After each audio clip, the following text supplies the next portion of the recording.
Bonjour à tous. Pendant nos débats, nous allons évoquer deux sujets. D'abord, la répression de la police républicaine qui, depuis un peu moins de 3 semaines maintenant, est sur les routes sur l'ensemble du territoire national en campagne contre les diverses infractions au code de la route. Nous ferons le point et nous demanderons quelle protection du ministère du Commerce face à la violente et vertigineuse spéculation autour du casque depuis le début de cette opération. Puis nous aborderons la présidentielle au Sénégal avec la libération et l'entrée en campagne officielle du pire opposant à Macky Sall. Quels pourraient être les impacts donc de l'implication d'Ousmane Sonko sur l'issue de la compétition? On fera le débat. En économie, Clément Tchadé nous propose de redécouvrir son élément réalisé sur la chute du Naira, une enquête qu'il propose et qui nous découvre un peu tous les aspects de la question en questionnant les techniciens en la matière, mais aussi les acteurs sur le terrain. Bienvenue à tous.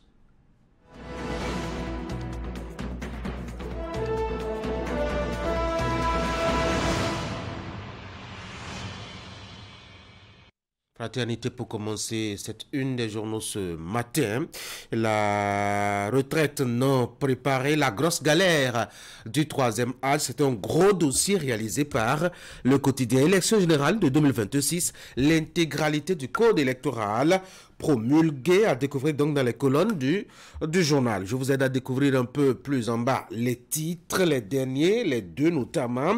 Voix de femme, Fatnel Dikwesi, ce n'est pas vrai de dire qu'on peut entreprendre à partir de 0 francs CFA, a-t-elle dit, avis donc à ces coachs qui le chantent partout. Perturbation des réseaux Internet fixes et mobiles. La SPIN donne les raisons et rassure ses clients et partenaires. Nous sommes là maintenant avec Matin Libre. Promulgation de la loi 2024-13 du 15 mars 2024. Nouveau code électoral pour qui et contre qui? C'est demandé le journal. Répression du chargement opaque à Parakou. Une douzaine de véhicules a raisonné Nord-Sud Quotidien. AME, les nouvelles sont bonnes, mais... L'indépendant, souvenir des élections du 20 mars 2016, déjà 8 ans de réforme sans compromission politique, nous propose donc l'indépendant, les 4 vérités, après le contrôle de conformité par la Cour constitutionnelle, l'intégralité du code électoral promulgué par Patrice Talon. Le potentiel à faire marché public et corruption à la HAC, la CRIA flanque 10 ans de prison aux 2 inculpés. Libération, partenariat Bénin-Union européenne, plusieurs accords de financement signés, nous apprend Libération. L'événement du jour, revalorisation salariale des agents des collectivités territoriales décentralisées. Le président Luc Atrokpo et la NCB reconnaissant à Talon. Le matinal, nouvelle mesure gouvernementale pour améliorer les conditions de vie des AME, syndicats, enseignants et bénéficiaires reconnaissants. Vous avez les avis de la CSA Bénin, de la CGTB, de l'UNSTB qui saluent les progrès significatifs. C'est un avis conjoint. En effet, Noël Chadaré, il y a une bonne dose d'humanisme dans cette affaire, a confié l'homme Narcisse Amoussouga, aspirant à Cotonou. C'est ce que nous attendions depuis. Et puis, Epiphane Azon, lui qui est président de l'Association nationale des parents d'élèves, que la mesure soit effective.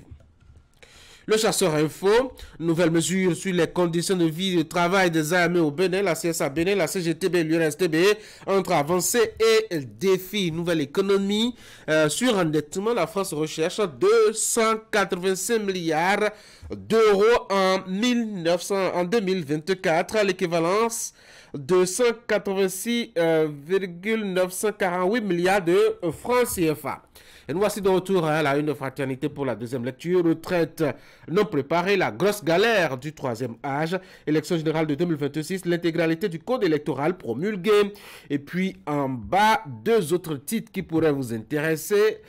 D'abord, voix de femme. C'est une chronique. Fatnel Dikwesi, ce n'est pas vrai de dire qu'on peut entreprendre à partir de 0 francs CFA. Et puis, perturbation des réseaux Internet fixes et mobiles. La SPIN donne des raisons et rassure ses clients et partenaires. Voilà donc ce qu'on peut retenir, hein, la une des publications ce matin. comme à notre habitude, on va fouiller dans Fraternité, qui nous propose d'ailleurs ce matin, hein, sur environ 4 de ces pages, l'intégralité du code électoral tel que validé, en tout cas d'abord modifié par l'Assemblée nationale, validé par la Cour constitutionnelle et promulgué par le chef de l'État. Vous avez donc l'intégralité du document dans les colonnes du journal. Vous pouvez l'acheter et garder en archive tout en vous inspirant chaque matin si vous avez des ambitions jusqu'en 2026. Et puis en page 2 maintenant, cette manchette du quotidien ce matin, la grosse galère chez les personnes du troisième âge. La retraite, quand elle est mal préparée, c'est très difficile à vivre. Le journal propose par exemple à découvrir le piège financier qui guette souvent ceux qui ont fini de travailler soit pour l'État, soit pour le privé et qui n'ont pas eu le temps de penser à cette période de leur vie. Il y a aussi qu'il y a un stress émotionnel qui accompagne leur quotidien après donc autant d'années de dur labeur.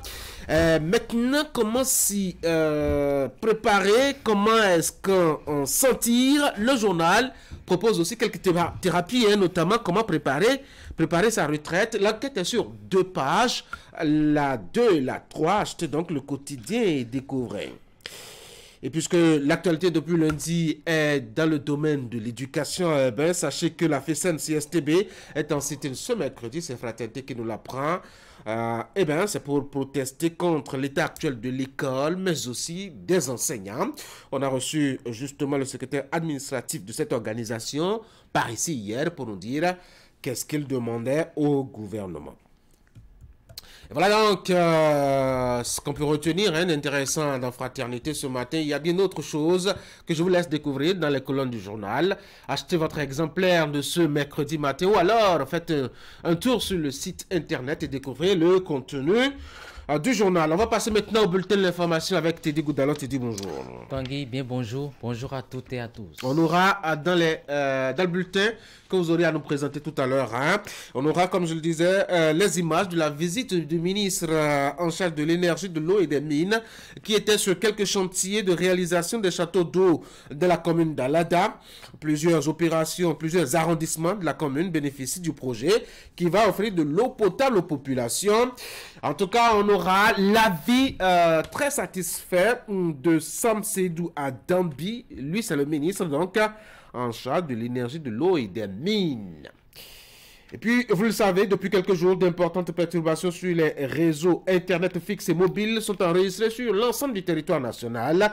De leur côté, les responsables de la Société béninoise d'infrastructures numériques, SBINESA, étaient face aux professionnels des médias pour éclairer l'opinion publique sur la situation et les actions menées pour un retour à la normale. Alors, qu'est-ce qu'ils en ont dit?